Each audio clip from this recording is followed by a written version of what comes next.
Hi YouTube, it's Ed, aka Bumblejumper82, and welcome to Bumblefyre Fest with my co-host, Mr. ArrowFyre. The man with the hair, the best hair in YouTube. So what we're going to be doing is looking at a bit of Transformers media, giving our thoughts, having a bit of fun, doing a quiz. Please feel free to join in at home and let us know how you did in the comments. No cheating on TF Wiki now. Definitely no cheat. I haven't looked at the TF Wiki page. Have you? No, of course not. Liar! I saw your eyes dart to the side. Liar! How dare you? That's a slight on my honour. Okay, I did go to the TF Wiki page to find out which episode it was, because I thought this was an earlier episode. I thought this was an early episode of G1, but it's actually episode 60. So it was on disc. It's season 2, isn't it? Yeah. Well, I knew it was season 2 because in terms of G1, series 1 I've watched to death, and series 3 and 4 I've watched to death. But I didn't really have series 2 because I had VHSs, that's true in my age, and most of my VHSs were post-movie, so series 3 and 4. So I don't really remember series 2, so I didn't really remember this episode. Yeah, series 2 VHSs, I don't know if that was an issue in the UK. I think limited availability for Transformers VHS was a problem. I think I might have only ever seen 5 in my lifetime, as in set releases. You chose this episode, quite topical because of they have this well, it's not a pandemic, they have an epidemic, don't they? Yeah, I was a bit hesitant to choose it. I mean, that aside, it is one of my more favourite episodes generally anyway. But yes, pandemic, you could say that there is some ties to modern day life that we are now all living in. This and the hate plague, which I'm sure we'll cover another time. Watching it back, you can see there's some very cheesy moments. There's a lot of Lady Liberty and inspirational speeches and things going to the planet in the first scene with Astro Train, Megatron, and Starscream and Rumble. Yeah, Rumble, but not Soundwave. I mean, what's going on there? Soundwave is very much a kind of bit part in this. He's got enough time to entitle himself to look after himself and have a day off. He's got many other kids to look after. To be honest, I did enjoy it. I didn't remember the episode. I've definitely seen it before because I remember the lightning bug. I remembered that. That's the only thing I really remembered about it. So it's kind of the takeaway point from the episode, isn't it? That lightning bug, because it's what actually, if you buy a modern day masterpiece or representative of Menasor, it tends to come with that lightning bug as an accessory, as an add-on feature. So it's funny for that the entire episode, which I'm sure we'll cover a bit later. What is the toy they were going to sell? It's funny you remember this one lightning bug. Well, because they turn up on that planet and they get the warning from the old kind of crusty Autobot, which looks a bit like DevCon. Initially, I thought it was Scourge, well, a kind of off Scourge. And then I remember DevCon, someone mentioned it earlier on, and I thought, yeah, it does look a bit like DevCon, but he's all messed up. And he speaks in rhymes. We're predating Wheelie here. And he says, no, you don't want any of this. You need to go. And they, I think Astro Train says something, what does he say? I may have known this. He says the omens are ill. That's it. That's very oldie worldy. Good on you.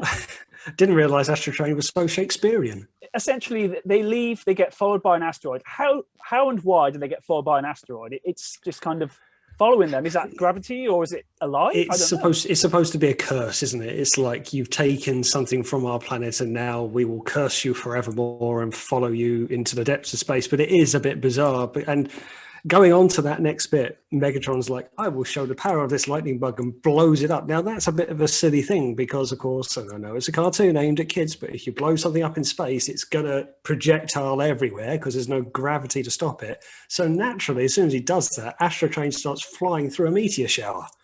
So it's just like, if ever, Megatron, you do not spit into the wind. You've done a lot more thinking about this than I've, although I have made notes. I mean, we're talking lots of notes here. That's decent notes. Mine's up here. I'm not saying mine are right. Yours may be right because you've written it down. Mine's just how I remember it.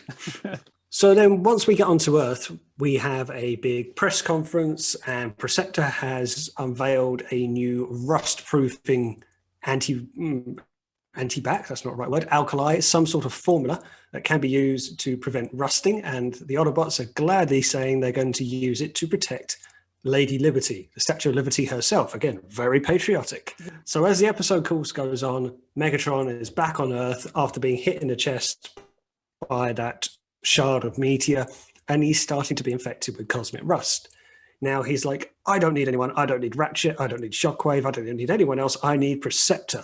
And he has no idea that Preceptor has come up with this new magic formula. He just says, get me Preceptor. Preceptor could have been just kicking it back at home, doing not very much at all. And that really would have put him up shit creek. But then time goes on and he says, yeah, I send off the Stunticons who go on a boat. Yeah, they can fly, can't they? Why do they go on a boat? They just fly because they fly away at the end of the episode. They fly there, or they drive there, and kidnap Preceptor in Blitzwing, who is of course very large as well. Which is, I mean, it's established, isn't it? Can they fly in car mode? I'm pretty sure they can, or they can at least glide. They don't fly; they fall with star like Buzz Lightyear. And so yes, obviously. Back to protecting Megatron. The coral stop is used to get him back, and his hand falls off. I love that bit. His hand falls off. You know, a dastardly trick played into getting Preceptor back while the Autobots are still suffering. We're not really. He uses the lightning bug on Autobase to try and speed up their symptoms, doesn't he? Yes, he does. Which is really nasty. I mean, I think I made a note. Megatron is the 6 something, heating up the Autobots. So they suffer slowly. I mean, that's gnarly for a kids' TV show. It's pretty, I mean, as an episode, it's pretty on the darker side considering what they normally would have to put up with. And just like, so now there's infection and slow decay of infection with not really much of a cure going around. But towards the end of the episode, we get to the big fight in the base of the Statue of Liberty. Yeah, which is quite iconic, isn't it? It's pretty good, isn't it? In Decepticons turn up with Decepticons. Really, is the Stunticons who make Menasor, Rumble, Soundwave, and Megatron. So the Decepticons are traveling light. Is fair to say. The Soundwave actually bothers to show up this time. He does, yeah. He has been taken back. And the Autobots turn up in a nice little stealth hiding bit behind the Statue of Liberty, along with the aerial bots, and making big combiner battle. So there is actually quite a lot to this episode, and of course the lightning bug gets destroyed at the very end by Superion, who just takes it out. He doesn't think about the ethics; he just blows it up. Yeah. Why did, again, thinking very far ahead and very in-depth for a kid's cartoon, but why would Superion think, I'm going to blow this up now? He wasn't told to by Optimus. No one said, is it safe to? Because think about the artifact, isn't it?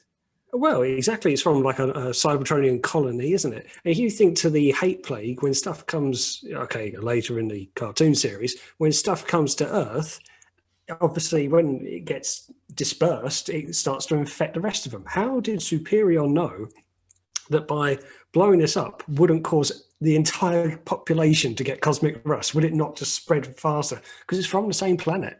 Good point. And he's not that clever, though, Superior. And he sounds a bit like Grimlock, doesn't he, when he's in his combined mode? He's like, blah, blah, blah, blah. Yeah, that's the combiner thing. Cybertron. Yeah, that's the combiner message, isn't it? Is that they are overwhelmingly powerful, but they're overwhelmingly dumb. But yeah, when it gets blown up, I just remember thinking, like, I hope you didn't need that because it's gone now. When Megatron sees the lightning bug, he's very much, a lightning bug. It's obviously something that is established, presumably, although I've never seen it before in Transformers lore.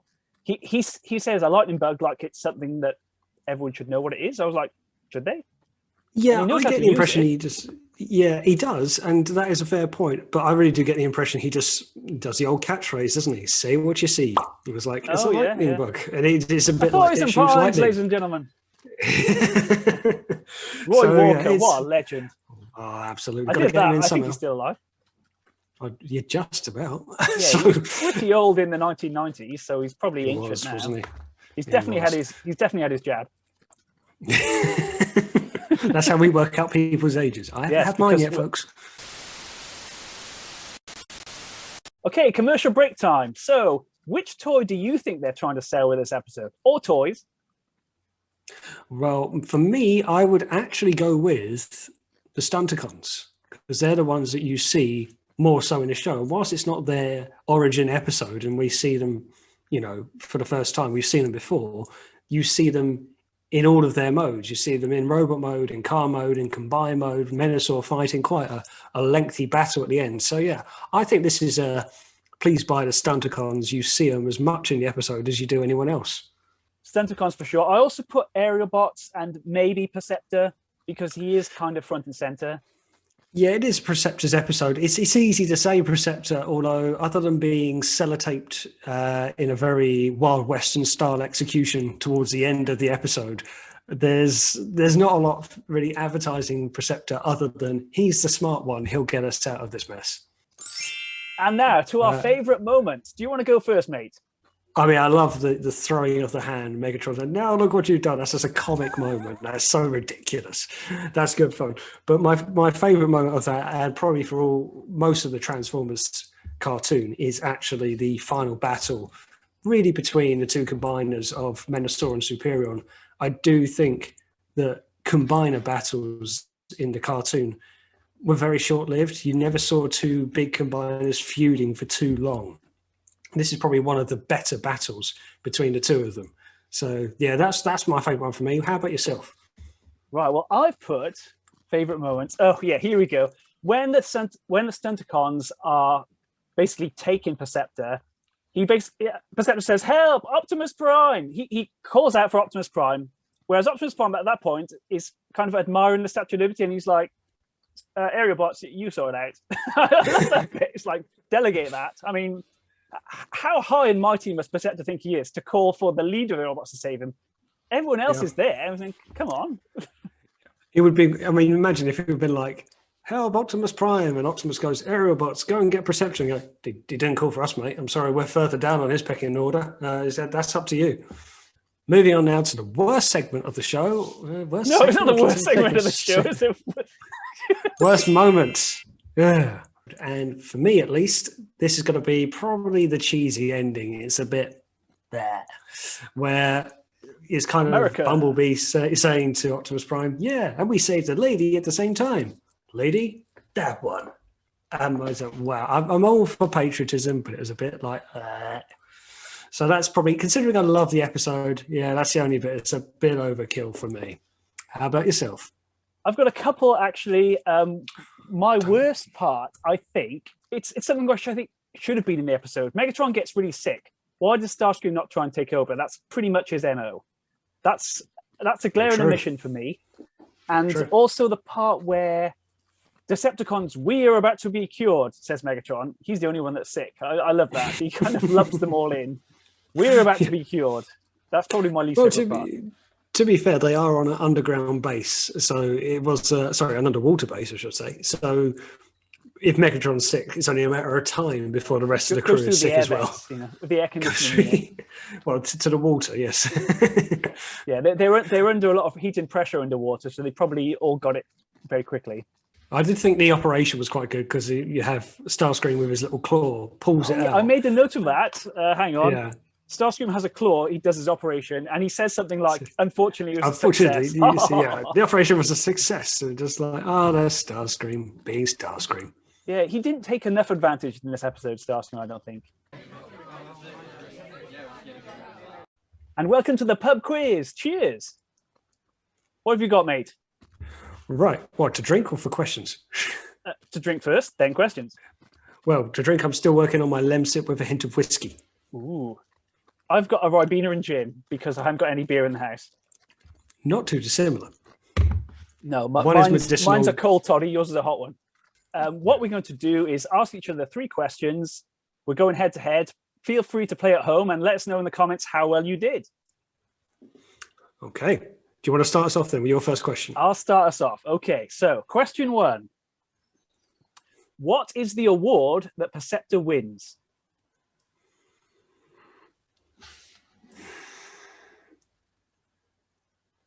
It sounds obvious, I can't remember, but it sounds, if I'm going to take an educated guess, I'm going to go Key to the City. It is the National Scientific Award. Oh, dear. I didn't pay attention to that, did I? No, you did not. It was on the banner. Do you want to do my question next, or do you want to run through all of yours? You go. We'll alternate. Okay, fine. So which hand does Megatron lose, somewhat comically, when Perceptor comes on board his ship? I think it's his left hand. I have down the right hand. Megatron's right hand. Oh no. Okay. Fail. 0 bagel. 0 bagel indeed. Okay, question for yourself. Question 2. Right. Okay.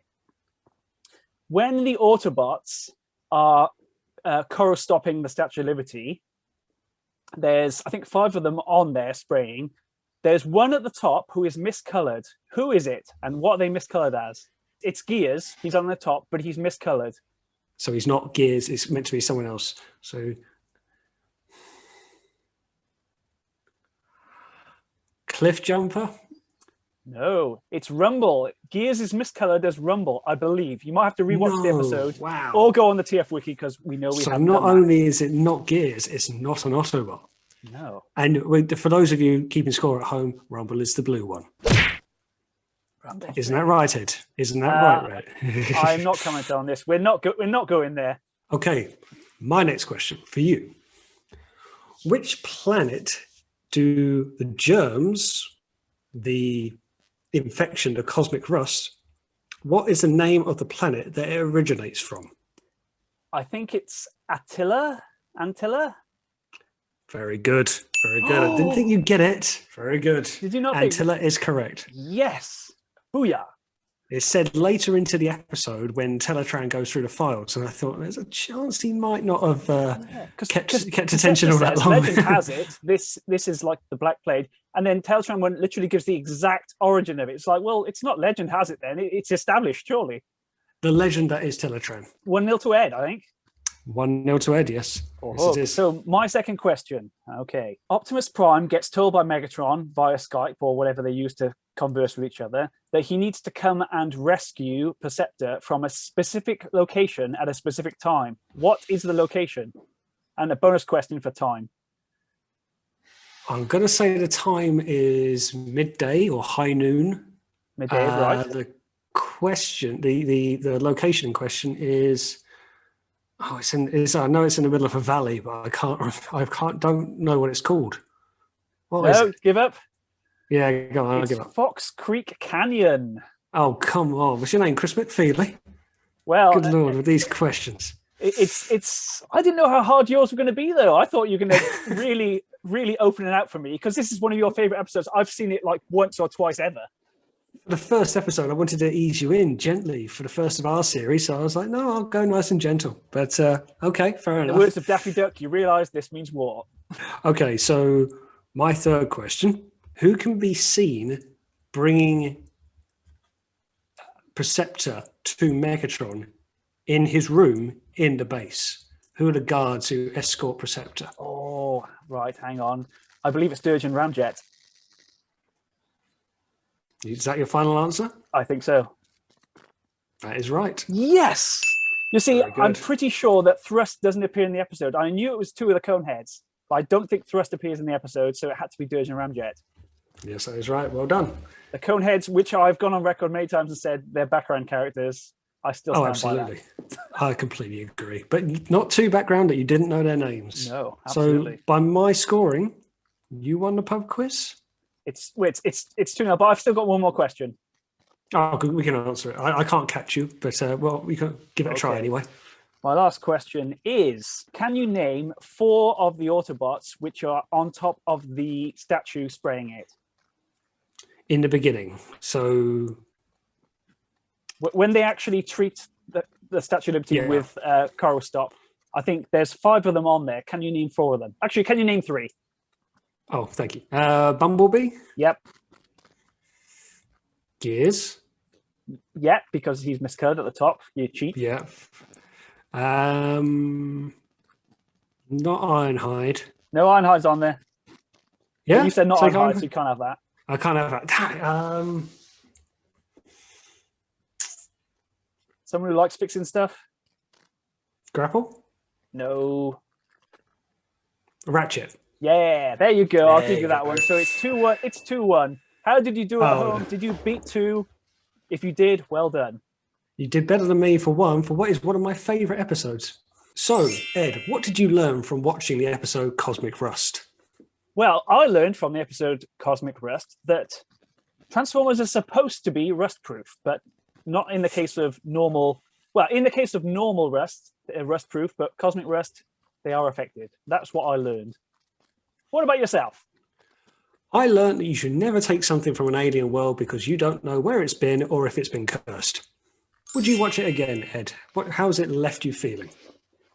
As I said, I really enjoyed this episode. It was not one that I remembered. And I think the final act where you get the two combiners fighting around the Statue of Liberty was really enjoyable. And I think that in terms of the episode as a whole, quite topical because, we're in the middle of a pandemic. And I did, in my notes, I put something like, Optimus Prime is the only one wearing a face mask. And a brief appearance of Soundwave. But yes, the only one who was saying for social distancing, he told the aerial bots to get on with it. He said, no, social distancing, I can't get involved. But they're the aerial bots. They're in open spaces. That's okay. Yeah, nearly a rule of 6. Rule of 6. We all know the rule of 6 is in place to stop an S-7 reunion. So, recommendations. Now that we've watched this episode, do you have any recommendations in the comments for another episode that ArrowFyre and I should do a little retrospective of? Doesn't have to be G1, but we will do G1. We really do not want it to be Energon. Please no Energon. Not Energon. Please. But I know if Brad puts anything down here, it's going to be Galaxy Force. I've never seen Galaxy Force. So Brad, behave. I have to get the subtitles up and going. Watching subtitles means you can't have your dinner and watch it at the same time because you need to read. You can't do it. Well, yeah, there is that, but it ends up all over your lap. It's all over your face. Yeah, it's really not helpful. So, yeah, something preferably that's already in English that we have seen one point in time so we sort of know. Thank you to ArrowFyre, my co-host, for the very first official Bumblefyre Fest. We will be doing some more. I think we've got one in the pipeline, which is going to be the glorious, do you want to take it? One of the best episodes ever made to ever grace the universe of Transformers. Carnage in C minor. Now, Carnage in C minor is one I had on VHS, so I've probably got fonder memories than you of this episode. I'm probably going to watch it and think, oh, this is awful. I seem to recall it being quite good, so I guess we'll find out. As I won the pub quiz, you get the booby prize, so you have to say it. You have to say it. You have to say it. Okay. Thanks for watching. Please leave a comment, and hit the subscribe button to Bumblejumper82 or to ArrowFyre, or to both. Bye, guys. Thanks for coming.